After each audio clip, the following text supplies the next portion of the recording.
Hello everyone, welcome back to my YouTube channel. So guys, how are you all doing? I hope you all are doing well. I am doing great. So आज है vocabulary series का day 5. I hope आपने day 1 से लेकर day 4 तक एक भी day miss नहीं किया. So आज फिर से हम सीखेंगे 10 basic and important words. देखो guys, अगर आपने ये वर्ड सीख लिए, मतलब इस सीरीज में हम जितने भी वर्ड सीखेंगे वो सारे वर्ड्स अगर आपने अच्छे से प्रैक्टिस कर लिए तो किसी भी सेंटेंस को इंग्लिश में फॉर्म करने में, बोलने में आपको आसानी होगी. एंड यस, अगर आपने चैनल को सब्सक्राइब नहीं किया है तो अभी चैनल को सब्सक्राइब कर लो, क्योंकि मैं आपको बहुत इजी और सिंपल वे में इंग्लिश सिखाऊंगी. सो या, let's jump into the video now, and don't forget to like the video if you really liked it and learned something new from it. So our first word is morning. Morning का मतलब होता है सुबह. Alright, I'll wake up early this morning. आज सुबह मैं जल्दी उठूंगा. इस सुबह मैं जल्दी उठूंगा. I'll wake up early this morning. देखो, इस this morning का मतलब होता है आज सुबह. मतलब हम ऑब्वियसली आज सुबह तो नहीं बोलेंगे, हम बोलेंगे इस सुबह. ठीक है, सो इस सुबह मैं जल्दी उठूंगा. I'll wake up early this morning. I like to walk in the park every morning. I like to walk in the park every morning कि हर सुबह मुझे पार्क में वॉक करना अच्छा लगता है. Every मतलब हर रोज morning, हर रोज सुबह. I like to walk in the park every morning. The morning sun is beautiful. The morning sun is beautiful कि सुबह का जो सन होता है वो बहुत ब्यूटीफुल है. The morning sun is beautiful. Alright. Next word is evening. Evening का मतलब होता है शाम. शाम, ठीक है. Let's catch up this evening. आज शाम या इस शाम मिलते हैं. लेट्स कैच अप का मतलब होता है let's meet. Alright, let's meet. आज मिलते हैं, ठीक है. इस इवनिंग मिलते हैं, इस शाम को मिलते हैं. Let's catch up this evening. Let's catch up this evening. All right. In the evening we went back indoors कि इस शाम मतलब शाम को हम अंदर चले गए, मतलब अपने घर के वापस अंदर चले गए. In the evening we went back indoors. Back indoors मतलब हम बाहर जाते हैं, ठीक है. मान लो सारा दिन आप बाहर रहे, ठीक है, और शाम को आप अपने घर आ गए, सो आप बोल सकते हैं We met at 7 o'clock in the evening. हम शाम के 6 बजे मिले थे. We met at 7 o'clock in the evening. Third word is as. As का मतलब होता है जैसा. जैसे हम बोलते हैं जैसा मैंने कहा वैसा करो. डू एज आई से, हम बोलेंगे डू एज आई से कि मैं तुम्हें जैसे कहता हूं, जैसे कह रहा हूं वैसा ही करो. It came as a shock. ये एक शॉक के रूप में आया. कोई चीज होती है ना, ऐसे कोई चीज होती है कि हम शॉक हो जाते हैं, तो हम इन दैट केस बोल सकते हैं it came as a shock. It came as a shock कि ये चीज शॉक के जैसे हुई. Leave it as it is. Leave it as it is मतलब ये जैसा है वैसा छोड़ दो, मतलब ये जैसा भी है उसे वैसा ही छोड़ दो. Leave it as it is. They can do as they wish. वो जैसा चाहते हैं, जैसे इच्छा रखते हैं वैसा वो कर सकते हैं. और मतलब उन्हें जो भी चाहिए, जो भी वो करना चाहते हैं वो कर सकते हैं. They can do as they wish. They can do as they wish. Was का मतलब होता है था या फिर थी. देखो, ये यूज होता है हमेशा सिंगुलर के लिए. ऑलराइट, ठीक है, और ये हमेशा पास्ट टेंस में ही यूज होगा. एक हो गया वॉज और एक हो गया वर. ये दोनों पास्ट में यूज होंगे, पर वर का यूज होगा प्लूरल के लिए, वॉज का यूज होगा सिंगुलर के लिए. She was disturbed by his mischievousness कि वो उसकी मिस्चीवनेस के साथ डिस्टर्ब हो गई थी. ठीक है, वो क्या हो गई थी, डिस्टर्ब हो गई थी. सो हम वॉज का यूज करेंगे. ही वॉज सो टायर्ड, वो बहुत थका हुआ था. I was studying till 3 o'clock, मैं 3 बजे तक पढ़ रही थी. अब प्लूरल के लिए हम क्या बोलते हैं हिंदी में, थे. सो इंग्लिश में हम बोलेंगे were. They were packing their bags, वो अपने बैग्स पैक कर रहे थे. They were going to the park, वो पार्क जा रहे थे. Rohan and Ankush were walking in the park when I saw them. Rohan और अंकुश वॉकिंग कर रहे थे सैर कर रहे थे जब मैंने उन्हें पार्क में देखा। Next word is. अब इज का यूज होता है हमेशा प्रेजेंट में, ठीक है, प्रेजेंट टेंस में। देखो was, were, is, am, are, ये आपको अभी सीखना पड़ेगा, क्योंकि जब आप टेंसेस को सीखोगे तब आपको दिक्कत नहीं होगी, क्योंकि उसमें was, were, is, am, are बहुत ज्यादा इंपॉर्टेंट होते हैं। ऑलराइट, सो अभी से आपको ये चीज क्लियर करनी है कि वॉज और वर का यूज हमेशा पास्ट में होता है और इज, एम, आर का यूज प्रेजेंट में होता है। ठीक है, इज है जैसे हम हिंदी में बोलते हैं ना, है। So he is playing with his toys, she is studying right now, my friend is very intelligent and good at cooking also। अब इन तीनों सेंटेंसेस में हमने is का यूज किया है। अब पहले हमने लगा दिया she, फिर he, she और my friend। ठीक है, अब कोई भी सब्जेक्ट है, सिंगुलर है, अब ये भी हमेशा सिंगुलर में ही यूज होगा। ठीक है, आप कोई भी सब्जेक्ट, जब कोई सब्जेक्ट सिंगुलर होता है, ठीक है, कोई भी सब्जेक्ट है अगर वो सिंगुलर है यानी कि एक है, तो तब हम इसका यूज करेंगे प्रेजेंट टेंस में। पास्ट टेंस में सिंगुलर के लिए वॉज का यूज करते हैं। जैसे ही इज, सिर्फ एक इंसान की बात करें जो अपने टॉयज के साथ खेल रहा है, ही इज, ही मतलब कोई भी लड़का, बॉय। ठीक है, और शी का यूज किसके लिए होता है? गर्ल्स के लिए। ठीक है, so she is studying right now, यहाँ पे सिर्फ एक ही लड़की की हम बात करें कि एक लड़की जो है वो भी पढ़ रही है। ठीक है, so she is studying right now. My friend is, अब हम एक ही फ्रेंड की बात कर रहे हैं ना कि वो बहुत इंटेलिजेंट है और कुकिंग में भी वो बहुत अच्छी है। सो हम किसकी बात कर रहे हैं? सिर्फ एक फ्रेंड की बात कर रहे हैं। फ्रेंड क्या है? सिंगुलर, तो इसीलिए हमने यहाँ पे इज का यूज किया। Next word is am. Am का मतलब होता है हूँ। हम बोलते हैं ना मैं ये कर रहा हूँ। अब एक बात आपको याद रखनी है, एम का यूज होता तो सिंगुलर के लिए ही है, ठीक है, प्लूरल के लिए तो नहीं होता, पर इसका यूज होता सिर्फ आई के साथ ही है।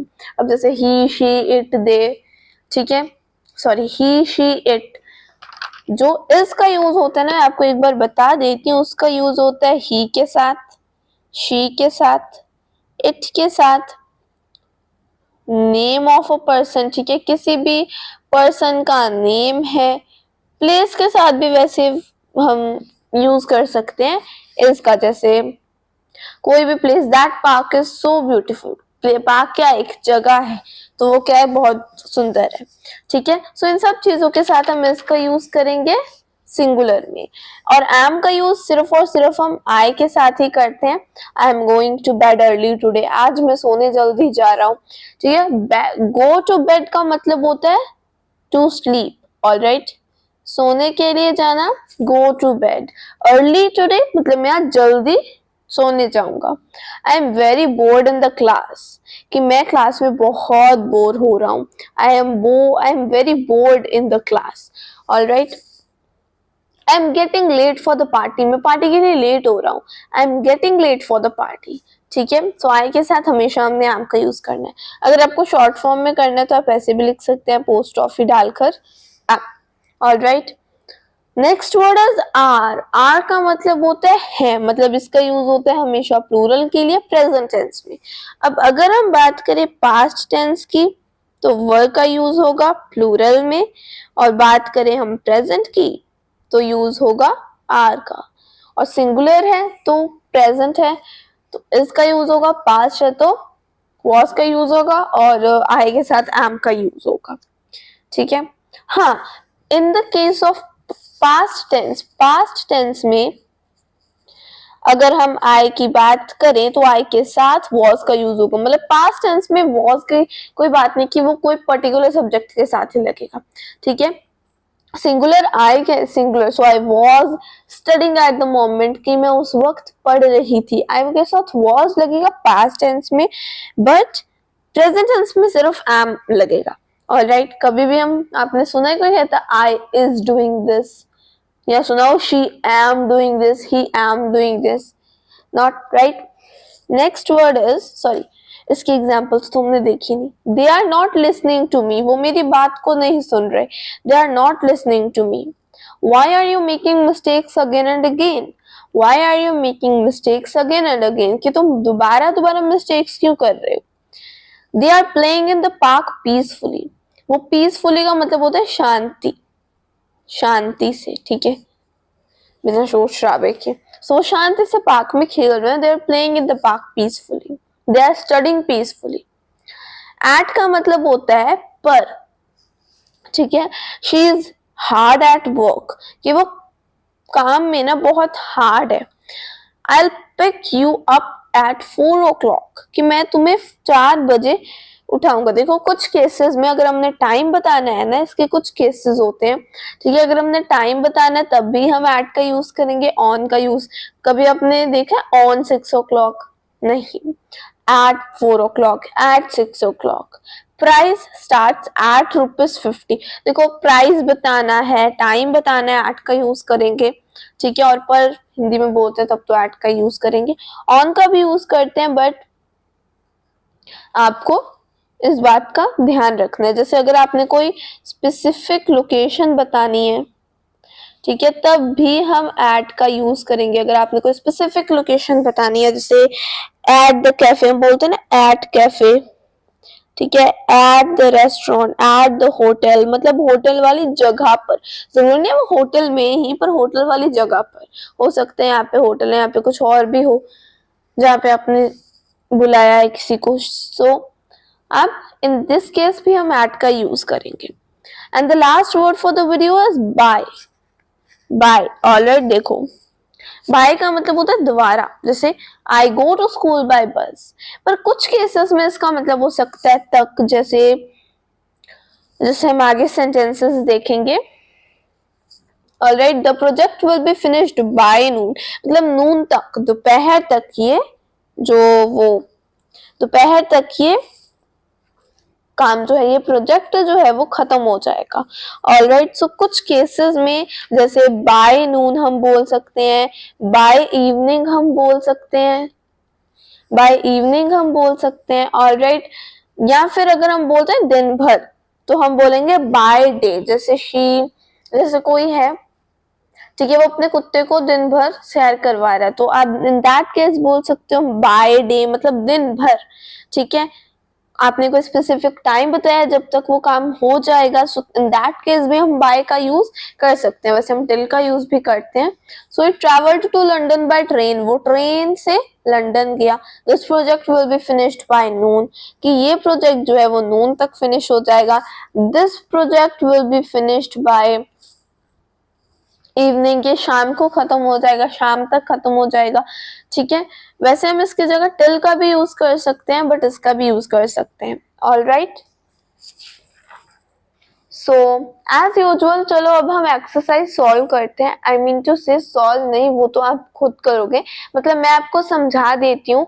एंड अगर आपने डे 1 से लेकर डे 4 तक वीडियोस देखी हैं तो आपको पता ही होगा कि हम आंसर्स अगली वीडियो में डिस्कस करते हैं। एंड अगर आपने डे 1, 2, 3 एंड 4 नहीं देखे तो आप देख जरूर लेना है, क्योंकि हम अब तक जितने भी वर्ड सीखे, हमने अब तक जितने भी वर्ड सीखे हैं वो बिगिनर्स के सीखने के लिए बहुत ज्यादा जरूरी है। सो नाउ हमारी सबसे पहली ब्लैंक से, I do exercises in dash at 7 o'clock। I do exercises in dash at 7 o'clock। So इसमें हमने बताया है टाइम, क्योंकि मैं देखो यहाँ पे हमने टाइम बताया है, साथ में हमने 8 लगाया, बट हमने बतानी है क्या, कि मैं कब करता हूँ 7 बजे। Alright, she will talk to you in dash, वो तुम्हारे साथ बात करेगी कब। ऑलराइट, इसमें भी टाइम बताया हुआ है। डू डैश आई से, डू डैश आई से, मैं जो कहता हूँ वो करो। सो जो एप्रोप्रिएट वर्ड आपको यहाँ पे लग रहा है वो आपको यहाँ पे फिल करना है। She dash so rude to us. अब देखो बहुत कंफ्यूजन हो जाती है इसमें, पास्ट में बोलने हैं प्रेजेंट में। मैं आपको क्लू दे सकती हूँ, ये सेंटेंस है पास्ट में, ठीक है, पास्ट के लिए में ये सेंटेंस है। सो पास्ट के हिसाब से जो अप्रोप्रिएट वर्ड यहाँ पे आना चाहिए वो आपको फिल करना है। So she dash so rude to us. I dash studying can't you see. अब ये है प्रेजेंट टेंस, प्रेजेंट वाला sentence. So I dash studying can't you see. I dash you going to the party, dash you going to the party. इसमें भी जो आपको appropriate word लग रहा है वो आपको फिल करना है। ऑलराइट, ही डैश सो सॉफ्ट हार्टेड, कि वो बहुत सॉफ्ट हार्टेड है, ठीक है। आप क्या बता रहे हो, उसके बारे में बता रहे हो, दैट मीन्स वो पास्ट में तो हो ही नहीं सकता। They dash riding their bicycles. अब ये भी पास्ट में है क्योंकि यहाँ पे प्रेजेंट में भी ये सेंटेंस बन सकता है बट वो सिचुएशन के हिसाब से, बट यहाँ पर मैंने जो सेंटेंस दिया है वो है पास्ट के हिसाब से, सो पास्ट के हिसाब से आपको यहाँ पे अप्रोप्रिएट वर्ड फिल करना है। They dash riding their bicycles. Let's meet dash the cafe. Let's meet dash the cafe. Cafe क्या है? एक specific location. So हम जो यहाँ पे appropriate word होगा वो आपको fill करना है. All right. I commute to work dash train. I commute to work. देखो commute का मतलब होता है जाना, काम। अब आप काम जाते हो कहीं दूर, ठीक है, आप कहीं दूर काम करने जाते हैं, ठीक है, मतलब आप काम करने जा रहे हो कहीं पे भी, कहीं जगह पे जा रहे हो, तो आप कम्यूट का यूज करोगे क्योंकि हम काम पे जाते हैं, वो हमारा रेगुलर है, ठीक है, सो इसीलिए हमने कम्यूट का यूज किया है। So I commute to work dash train, ठीक है, कैसे जाती हूँ? ट्रेन का यूज करके, ट्रेन से जाती हूँ। Alright, so now let's see the answers of our previous video, previous day 4, ठीक है। सो उसकी जो फर्स्ट ब्लैंक थी उसका आंसर है anywhere, ऑलराइट। जो सेकंड ब्लैंक्स थी, सेकंड ब्लैंक्स का आंसर था everything, ठीक है, मतलब सब कुछ, हर एक चीज, ठीक है। साथ साथ में आपको मीनिंग भी समझा देती हूँ। थर्ड का आंसर था एनीथिंग, मतलब कुछ भी, कोई भी चीज, ठीक है। मान लो एक मेरे पास पेन है, एक है पेंसिल, ठीक है, किसी ने आपसे पूछा कि तुम इन दोनों में से क्या लोगे, आपको बोलना है कुछ भी, तो आप बोलोगे anything. Alright, fourth is nothing, fourth वाली ब्लैंक्स का आंसर था नथिंग, मतलब कुछ भी नहीं। अगर आपको बोलना है मैंने इन दोनों में से कुछ भी नहीं लेना, तो आप बोलोगे आई वॉन्ट नथिंग, ठीक है। फिफ्थ का आंसर था somehow, somehow का मतलब क्या होता है? जैसे भी करके, जैसे जो भी हो जाए, मतलब जैसे कैसे भी करके ये काम होना ही चाहिए, सो somehow। सिक्स ब्लैंक्स का आंसर था ऑलमोस्ट, जो था कि वो इतनी एज का है, जिसमें हमने एज बताई हुई थी, आई थिंक सो एज बताई हुई थी, आई थिंक 40 years old, ठीक है। तो इसीलिए हमने यहाँ पे ऑलमोस्ट का यूज, क्योंकि आप श्योर नहीं हो कि उसकी एज 40 ही है, मतलब आपको लग रहा है कि उसकी एज लगभग इतनी हो सकती है, सो ऑलमोस्ट का मतलब होता है लगभग। सेवंथ ब्लैंक्स का आंसर है बिसाइड, बिसाइड हम बोलते हैं ना seat beside me, seat beside me, और ये वो ब्लैंक्स यही थी, ठीक है, कि मेरे बगल में बैठो, बिसाइड मतलब बगल। अब मान लो यहाँ पे आपकी सीट है, यहाँ पे आप बैठे हो और आपने बोला कि मेरे बगल में बैठ जाओ, ऑलराइट, ये सीट है। नेक्स्ट इज एट का आंसर था बिसाइड्स, ठीक है, बिसाइड्स मतलब के अलावा। मान लो उसका कोई एक स्किल में वो अच्छी है, पर उससे अलावा वो कोई और स्किल में भी अच्छी हो सकती है, सो इन दैट केस हम बिसाइड्स का यूज करेंगे। ऑलराइट, वो सेंटेंस ऐसे था कि दिवाली के अलावा कल मेरा बर्थडे भी है, मान लो कल दिवाली और कल आपको बर्थडे भी है, तो आप बोल सकते हैं। नाइन्थ ब्लैंक्स का आंसर था एनीवन, मतलब कोई भी पर्सन, ठीक है, कोई भी, ठीक है। एंड जो 10th ब्लैंक थी उसका दोनों आंसर हो सकते थे सिचुएशन के हिसाब से। एक था नो वन, कि जब फाइट हुई तो वहां पे कोई भी नहीं थे या सारे ही थे, ठीक है, तो आप दोनों में से सिचुएशन के हिसाब से यूज हो सकते हैं। सो yeah guys, that's it for today's video. Let's meet in the next day with next 10 words. guys, मैं तो आपको next से next 10 words सिखा रही हूँ, पर आपको तो इन्हें अभी प्रैक्टिस करना है ना। सो रोज के चाहे 10 मिनट ही क्यों ना निकालो, पर हर रोज 10 वर्ड जरूर सीखा करो। सो yeah guys, bye bye.